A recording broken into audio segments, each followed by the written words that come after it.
মাঝে একটি নতুন সিলিং ফুলের কাজ নিয়ে আসলাম। একটি সুন্দর কাজ, অনেক নিখুঁতভাবে করা হয়েছে। আপনারা এ ধরনের কাজ করাতে চাইলে অবশ্যই আমাদের স্ক্রিনে দেওয়া নাম্বারে যোগাযোগ করবেন।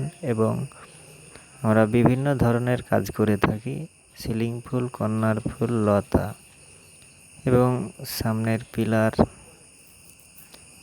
অনেক ধরনের কাজ করে থাকি। আপনারা যদি কাজ করাতে চান তাহলে এই নাম্বারে যোগাযোগ করুন। আসসালামু আলাইকুম, সবাই ভালো থাকবেন।